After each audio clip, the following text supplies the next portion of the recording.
جملوں کے حوالے سے جہاں جو قائد اعظم فرماتے ہیں کہ اسلام ریلیجن نہیں ہے، because religion is the private affair of the individuals. اسلام دین ہے، کوڈ آف لائف ہے، لیکن وہاں اس جگہ پر یہ بات موجود نہیں ہے. اور یہ حکمت میں نے بھی یہ سمجھی ہے کہ پوری دنیا کو جو ہے اس کا ڈنکا بجا کر اپنا دشمن بنا کر کھڑا کر لینا کوئی اچھی بات نہیں ہے، جبکہ اب اسلام کے نفاذ کے لیے میدان ہموار ہے. بہت بہت شکریہ. میرا نام نسیم حسن شاہ ہے، میں قانون سے وابستہ ہوں. آج ڈاکٹر صاحب کی جو تقریر سنی ہے، میں 50 سال کی قانونی زندگی میں بہت سی بحثیں سنی ہیں، لیکن میرے خیال میں اس سے زیادہ مؤثر، اس سے زیادہ مستلزم اور اس سے زیادہ اثر انگیز کوئی میں نے بحث نہیں سنی. اور آج یہاں مجھے آ کے بہت خوشی ہوئی ہے کہ انہوں نے یہ مجھے موقع دیا. اتنی زبردست ایک دلیل اور ایک آرگومنٹ سنوں جس نے واقعی مجھے ہلا کے رکھ دیا. ڈاکٹر صاحب کا میں ممنون. یہاں بہت دیر سے یہ بحث چلی آ رہی ہے کہ یہ 11 اگست 1947 کی جو تقریر ہے، اس سے قائد اعظم کیا چاہتے تھے. اس 14 اگست کے حوالے میں اخبار والے بہت پوچھتے ہیں، بھائی آپ بتائیے قائد اعظم کا کیا ویژن تھا پاکستان کے بارے میں، پاکستان کو کیسا بتانا چاہتے تھے، یعنی سیکولر اسٹیٹ ہو، ریلیجس اسٹیٹ ہو، کیا ہو، آپ کا کیا ہے. میں نے کہا کہ میں بہت اس کے بارے میں لکھ چکا ہوں، اس وقت اور اس کو کچھ کہنے کی ضرورت نہیں. لیکن آج جو میرے خیال میں جو باتیں ہوئی ہیں اس سے کافی مسائل واضح ہو گئے. ایک تو میں ایک پرانا سا واقعہ سنا دوں. 1958 کے بعد جب ایوب خان کی حکومت آئی تو اپنے منظور قادر صاحب ان کے کو فارن منسٹر تھے، مگر ان کے لا منسٹر بھی ان کو سمجھا جا سکتا ہے کیونکہ وہ جو نیا آئین بن رہا تھا اس میں وہ بہت پیش تھے. تو وہ یہاں بار ایسوسی ایشن میں آئے اور انہوں نے بھی یہ سیکولرزم اور یہ ریلیجن وغیرہ کو کے سلسلے میں کہا کہ اس کی کوئی اہمیت نہیں ہونی چاہیے. اور آپ کو جیسے معلوم ہے شروع میں انہوں نے اسلامک ریپبلک آف پاکستان کا جو لفظ اسلامک نکال دیا تھا اور صرف ریپبلک آف پاکستان وہاں رہنے دیا تھا. تو وہاں بار روم میں انہوں نے بڑی تقریر کی. تو میں ابھی بڑا جونیئر سا وکیل تھا، مگر لیکن میں نے اس وقت بھی جرأت کر کے میں کھڑا ہو گیا اور میں نے کہا منظور قادر صاحب یہ بتائیے ہمارے ایسٹ پاکستان اور ویسٹ پاکستان میں اگر اسلام کو نکال دیا جائے تو آپس میں لنک کیا رہ جاتا ہے. تو وہ پھر اس کا کوئی میرے خیال میں خاطر کا جواب نہیں دے سکے. تو آج بھی ڈاکٹر صاحب نے یہ بتایا ہے کہ جو ہماری پاکستان کی اصل اساس ہے وہ اسلام ہے، اور جو انہوں نے تشبیہ دی کہ اگر تھوڑا سا پانی کم ہوتا جائے اور پھر اور نیچے جایا جائے اور اخیر جایا جائے تو پھر کیا اصل صورت نکلتی ہے. اس سے یہی ظاہر ہوتا ہے کہ جو اسلام ہے اس کے بغیر پاکستان کو اس کا تصور کرنا، اس کو آگے بڑھانا، اس کو ایکسپلین کرنا، اس کی کیسے یہ معرض وجود میں آیا اور یہ کیسے یہ قائم رہ سکتا ہے، وہ بالکل ناممکن ہے. تو یہ بات تو، اور وہ جو 11 اگست کی اسپیچ کا جو ایکسپلینیشن کی گئی ہے کہ جو انہوں نے قائد اعظم نے کہا کہ یہ دس از اے میٹر آف فیتھ، اس کا بھی بڑا اچھے طریقے سے میرے خیال میں ڈاکٹر صاحب نے ایکسپلین کیا ہے کہ وہ سیکولرزم کی طرف نہیں ہے بلکہ وہ سارے ان حالات کی وجہ سے اور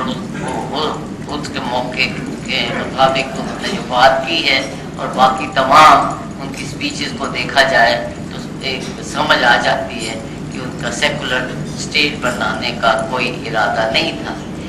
لیکن ایک جو ڈیفیکلٹی آتی ہے، اور میں اس کا تھوڑا سا وکٹم بھی ہوں پچھلے دنوں سے، کہ جب ہم کہتے ہیں کہ اسلام کو ہم نے،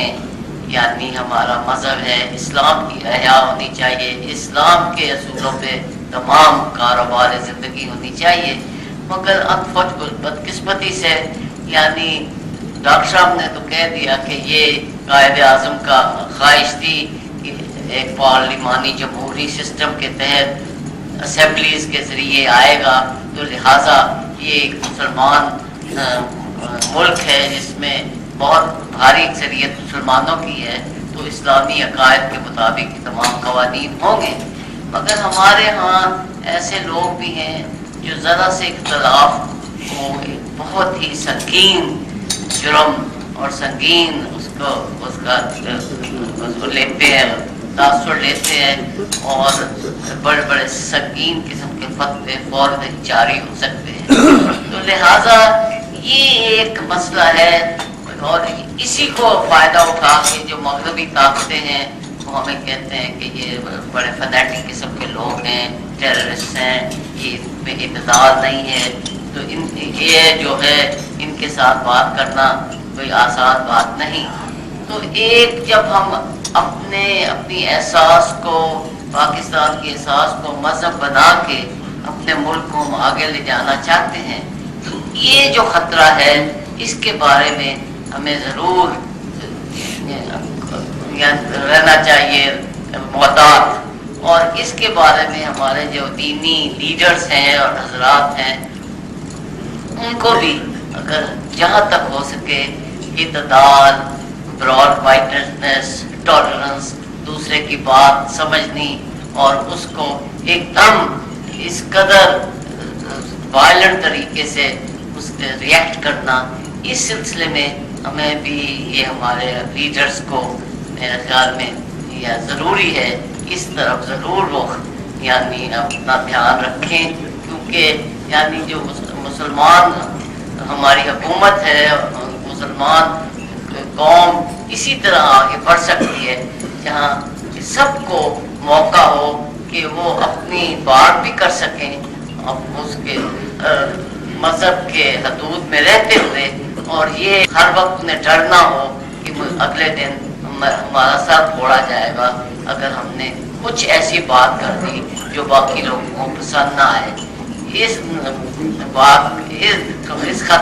خدشے کے سامنے رکھتے ہوئے باقی میں ڈاکٹر صاحب کو بہت مبارکباد دیتا ہوں اور شکریہ ادا کرتا ہوں جو آج انہوں نے بہت ہی بصیرت افروز تقریر کروائی ہے۔ بہت شکریہ شاہ صاحب، آپ نے بڑی حوصلہ افزائی فرمائی ہے میری۔ یہ جو مسئلہ ہے مذہبی اختلافات اور ان میں شدت، اس کے ضمن میں بھی میری گزارش یہ ہے کہ اصل میں وہ جو سب سے بڑی غلطی ہماری ہوئی تھی اسی نے اس کے اندر زیادہ تلخی پیدا کی ہے، ورنہ سن 49 میں قرارداد مقاصد پاس ہوئی، اس وقت بہت سے سیکولر دانشور تھے جو میدان میں آئے کہ کس کا اسلام یہاں لاؤ گے، سنی کا، شیعہ کا، بریلوی کا، دیوبندی کا، کس کا لاؤ گے؟ آپ کو معلوم ہے کہ تمام مذہبی فرقوں اور مکاتب فکر کے ٹاپ کے علماء 31 جمع ہو گئے، سن 50 میں 22 اصول متفق علیہ انہوں نے دے دیے کہ ان پر دستور بناؤ، ہم ایگریڈ ہیں۔ یہ ایک حجت ہے جو قائم ہو، لیکن بدقسمتی 51 سے الیکشن میں پھر تم بھی اور میں بھی، اور اس کے مقابلے میں ظاہر بات ہے جب 4 آدمی کھڑے ہوں گے مذہب کے نام پر ووٹ مانگنے کے لیے تو ہر ایک یہ کہے گا میرا اصل مذہب ہے میرا، یہ سب نقلی ہیں باقی جو کھڑے ہیں ان کا مذہب اصلی نہیں ہے۔ اسی نے ساری گندگی پیدا کی ہے، ورنہ ہمارے یہ اختلافات ہندوستان میں بھی ہیں، چونکہ وہاں پر یہ اقتدار کے چھچڑے نظر کسی کو بھی نہیں آتے، لہذا وہ تلخی نہیں ہے، یا تلخی پیدا ہوئی ہے اس سے کہ وہ بلیاں لڑتی ہیں اس لیے کہ وہ چھیچڑے نظر آ رہے ہیں، اوپر کا کچھ نہ کچھ تو مل جاتا ہے، کچھ نہ کچھ حاصل ہو جاتا ہے، کچھ لوگوں کو VIP ٹریٹمنٹ مل جاتا ہے، اللہ اللہ خیر صلی اللہ۔ اس نے سارا بگاڑ پیدا کیا ہے۔ اب بھی اگر اس معاملے کے اندر اصلاح ہو جائے تو یہ چیزیں خود بخود پس منظر میں چلی جائیں گی انشاءاللہ۔